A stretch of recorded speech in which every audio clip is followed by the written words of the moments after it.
नमस्ते बच्चों, मैं हूँ उर्मिला और एक बार फिर फन एंड लर्न में आपका स्वागत है। बच्चों, आज फिर मैं आपके लिए एक बहुत ही अच्छी सी मनोरंजक कहानी लेकर आई हूँ और वो भी शिक्षाप्रद। ये कहानी है एंड्रोक्लीस और शेर की।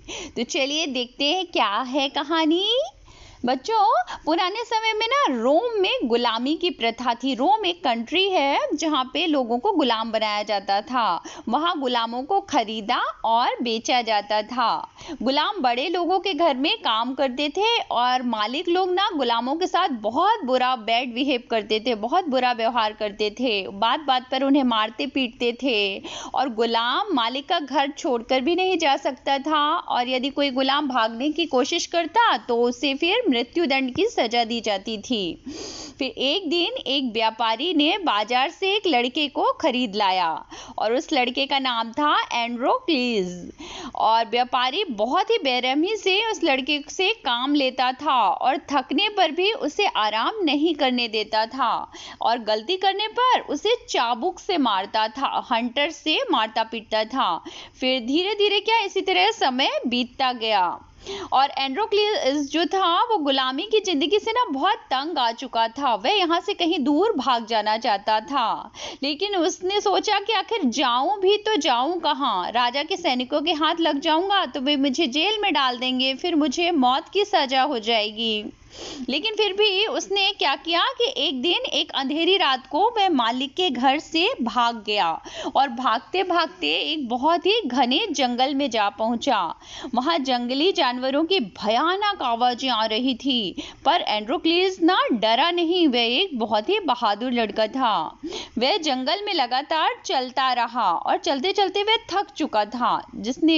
अब उसने सोचा कि थोड़ी देर कहीं आराम कर लेना चाहिए। उसने देखा कि सामने ही एक गुफा है और तो वो क्या करता है कि उस गुफा के अंदर जा करके वहां पे लेट जाता है और लेटते ही क्या वो बहुत थक गया था, इसलिए उसको बहुत अच्छी गहरी नींद आ जाती है। फिर सवेरे जब उसकी आंख खुलती है तो वो देखता है कि दरवाजे पर एक शेर वहां पे बैठा है और कराह रहा है, बहुत उसे दर्द और पीड़ा हो रही है। तो वह बार बार अपना पंजा उठा रहा है। तो ये देख के पहले तो एंड्रोक्लीस खूब डर जाता है और फिर ना वो डर करके दुबक के गुफा के कोने में बैठ जाता है। फिर ना वो थोड़ी देर में साहस करता है और फिर धीरे धीरे शेर के पास जाता है और फिर देखता है शेर के पंजे में जो क्लॉ होता है, शेर का पैर, उसमें ना कांटा लगा हुआ है और उससे बहुत ज्यादा खून बह रहा है। तो फिर एंड्रोक्लीस ने उसके पंजे से ना जो कांटा निकाल देता है और फिर क्या करता है उसमें एक कपड़ा बांध देता है, एक पट्टी, जिससे कि थोड़ी देर में शेर को आराम मिल जाता है और वो एंड्रोक्लीस के पास ही लेटकर सो जाता है। फिर एंड्रोक्लीस और शेर क्या है, दोनों दोस्त बन जाते हैं। अब दोनों ना मिलकर के शिकार करते हैं और गुफा में एक साथ आराम से रहने लगते हैं। लेकिन एक दिन क्या होता है, एंड्रोक्लीस को राजा के सिपाही लोग देख लेते हैं और उसे पकड़ लेते हैं और पकड़कर ले जाके जेल में डाल देते हैं।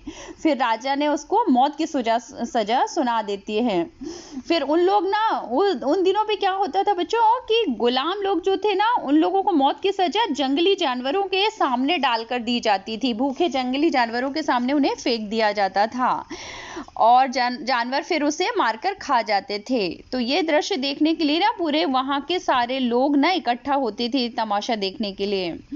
तो क्या होता है कि एंड्रोक्लीस को भूखे शेर के सामने छोड़ने की सजा दी गई। फिर रोम का जो राजा था और दरबारी, रोम के अनेक लोग वहां तमाशा देखने के लिए जमा हो जाते हैं और एंड्रोक्लीस को भूखे शेर के सामने छोड़ दिया गया। फिर पिंजरे का दरवाजा खुलते ही शेर ना एकदम दहाड़ता हुआ बाहर आया और एंड्रोक्लीस ने डर करके आंखें बंद कर ली। उसने सोचा कि अब जीवन का अंत आ ही गया है। वह ईश्वर से प्रार्थना करने लगा और शेर ना तेजी से एंड्रोक्लीस पर झपटा। लेकिन ये क्या, लोग देखते ही रह गए, ये क्या। शेर पास आकर रुक गया और वह एंड्रोक्लीस का पैर चाटने लगा। यह वही शेर था जिसके पैर से एंड्रोक्लीस ने कांटा निकाला था और दोनों ने एक दूसरे को क्या पहचान लिया। फिर और जो तमाशा देखने लोग आए थे वो एकदम हैरान हो गए कि आखिर ये क्या हो रहा। उन्हें ना अपनी आंखों पे विश्वास ही नहीं हो रहा था। फिर भूखा शेर नीचे बैठा था और एंड्रोक्लीस जो है ना उसकी पीठ सहला रहा था। वो से उसका दोस्त मिल गया था। फिर ये सारा दृश्य देख करके राजा भी एकदम हैरान हो गया। उसने सोचा ऐसा कैसे हो सकता है। फिर उसने एंड्रोक्लियस को अपने पास बुलाया और राजा ने फिर उससे पूछा, तो एंड्रोक्लियस ने उसको पूरी कहानी बताई। तो फिर कि वो मेरा शेर दोस्त कैसे बना। तो तब ना फिर राजा भी इस बात को समझ गया कि जानवर और इंसान की भी दोस्त बन सकते हैं। जानवर भी अपना ऊपर किए गए उपकार या एहसान को नहीं भुलाते हैं। इस चीज को देख करके एंड्रोक्लियस को राजा ने मुक्त कर दिया, उसको गुलामी से आजाद कर दिया और लोगों से कहा कि जानवर भी अपने उपकारी को नहीं भूलते हैं।